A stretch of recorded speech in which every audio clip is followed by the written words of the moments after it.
lovelies! Welcome back! I'm Christina and today I am giving you my July wrap-up. The first book that I read in the month of July was Pet Sematary by Stephen King. This is the story of Dr. Lewis Creed, who moves into a new house with his family. In their backyard there is a trail up to a pet cemetery, and I won't really say much more than that, but this is creepy, you guys. This is classic Stephen King.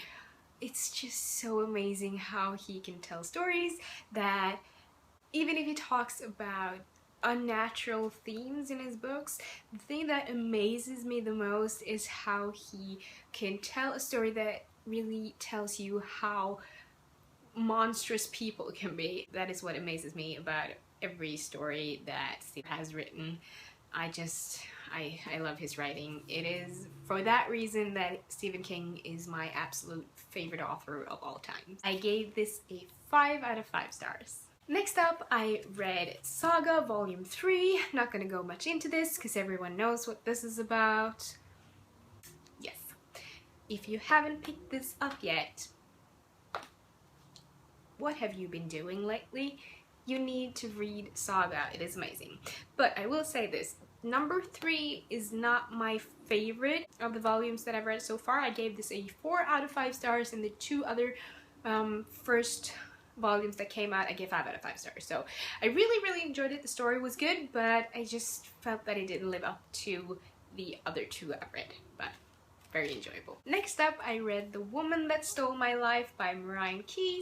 This is the story of Stella Sweeney, who one day tries to do a good deed but ends up crashing her car into a handsome man's Range Rover, and this plants a seed for future events that will take her on a journey beyond her belief. And I went into this a little bit skeptical because I'm not that much of a reader of chick lit, but this turned out to be a really pleasant surprise. It had a much serious theme underneath it, and it was a really good story.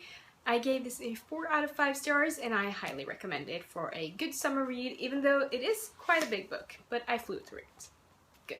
Then I went on to read Every Day by Levithan. This is the first book in I think it's a duology. I did get the second book sent to me via NetGalley, and that was the reason why I picked this one up. It is the story of A, who wakes up in a different body every day. It could be either a boy or a girl, and then he lives in their body for just one day. Then the next day he goes on to live in another body and another body. And he's done this for quite some time. He ages while he does this. So at the point of the story, I think he is 16 or 17. But for the first time in his very special life, he falls in love with a girl who is the girlfriend of one of the bodies that A goes into. And then he obsesses over her and really wants to find her no matter what body he's actually in. And it was just such an amazing story. I didn't really expect too much out of this. I've heard a lot of good things about David Levithan's writing and about his stories, but never really gone into what his books were about. But this one was really a really pleasant surprise.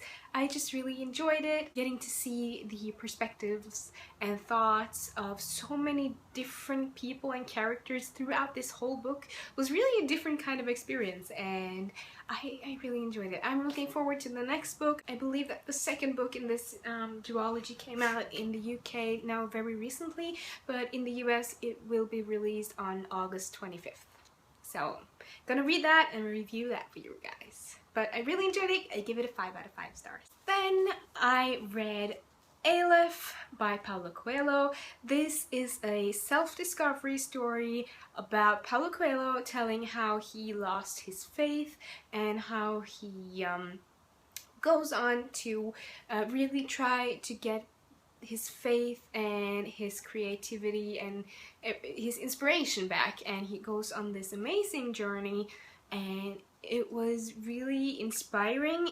Somewhere in the middle of the book I thought it kind of flattened out a bit, and it's not that I lost interest. I never found it boring, but I just think that the last half of the book didn't really live up to the inspirational and great level that I thought the first half was, and that is the reason why I gave it a 3 out of 5 stars. But even so, I did really enjoy it, but so far it's not my favorite Paulo Coelho book, but his writing style is amazing, and you can see I usually mark out like favorite quotes and stuff, and I did find quite a lot in this book, so it's inspiring in many ways.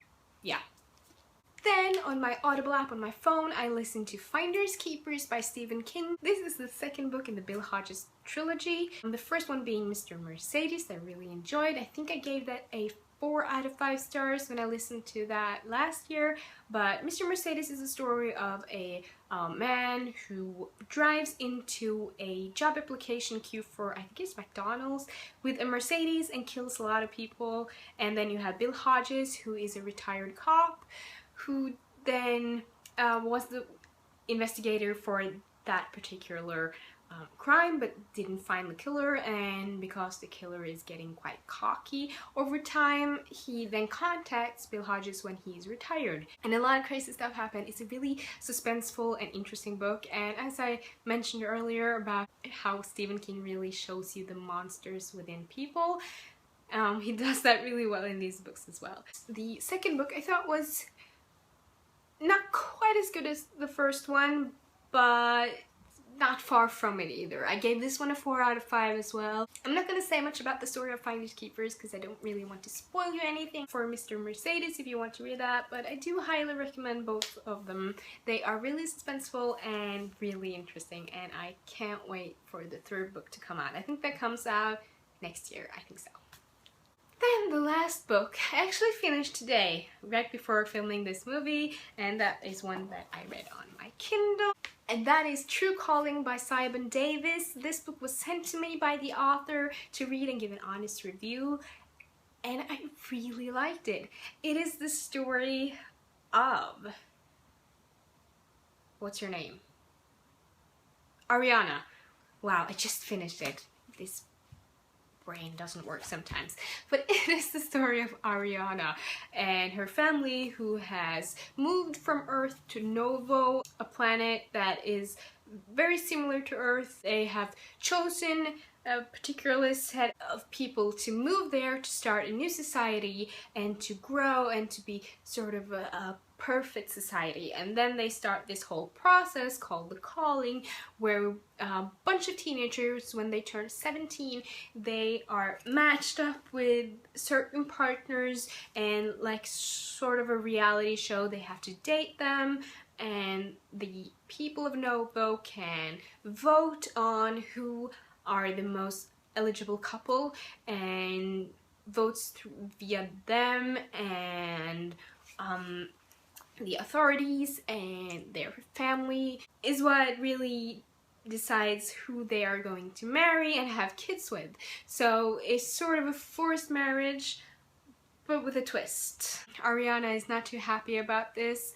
She has dreams of a guy named Zane, who she can't really remember who is, but yeah. It was just a really interesting story.